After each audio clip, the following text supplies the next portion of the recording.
আসলে আমি নিজেও কোনোদিন ভাবিনি আমি রানিয়ার রান্নাঘরের মতো একটা উপন্যাস লিখতে পারবো। যে গল্পের চলনটা পুরোটাই কিন্তু রান্নাবান্না, রেসিপি এবং রান্নাঘর কেন্দ্রিক। প্রচুর গল্প আছে।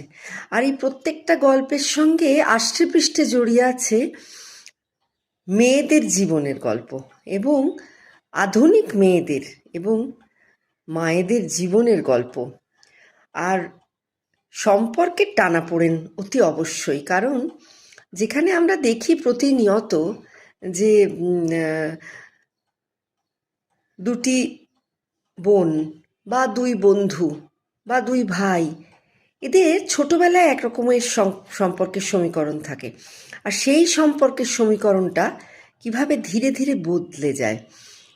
সব কিছুই হয়তো আর্থসামাজিক পরিস্থিতি ঠিক রয়েছে, তাদের গ্রুমিং আপব্রিঙ্গিং যে মায়ের জন্য সেটাও বোধহয় ভালো ছিল, তাদের শিক্ষা দীক্ষা সব কিছু, কিন্তু তাহলেও কোথায় যেন একটা তৈরি হয় একটা চরম একটা ইগো ক্ল্যাশ।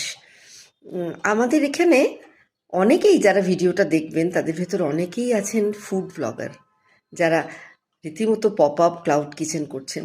আমাদের মনে হয় তারা হাসি মুখে যখন পর্দায় এসে তাদের রান্নাবান্না নিয়ে কথা বলেন, আমাদের মনে হয় তাদের জীবনটা বোধহয় খুব সুখের, তাদের জীবনটায় বোধহয় কোনো লড়াই নেই। কিন্তু আসলে আমরা ভেতরের গল্পটা তো জানি না, না লড়াইটা কতখানি থাকে। তবে সে একজন প্রতিষ্ঠিত রাঁধুনি বা ফুড ব্লগার বা যাই বলুন না কেন, ক্লাউড কিচেনের মালিক হতে পারে, সে শেফ হতে পারে সে। তেমনই একটা চরিত্র হলো রানিয়া।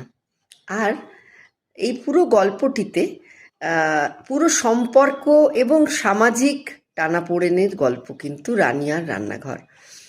আর বিশেষত যেহেতু মেয়েদের গল্প, তাই প্রত্যেক মেয়েদের এই উপন্যাসটা পড়া উচিত। তারা বুঝতে পারবেন নিজেদের মনের ব্যথা, নিজেদের মনের কথা। বিদেশ থেকে যখন আজকের বহু ছেলে মেয়ে বিদেশে রয়ে গেছে, ফিরছে না। আমেরিকায় তো ছিল রানিয়া, আমেরিকাতেই সে বিয়ের পর সংসার পেতেছিল। তাই বিদেশ থেকে যখন ফিরছে না শহরে, তখন সেই মায়ের কষ্টটাও কেমন সেটাও আছে সেখানে।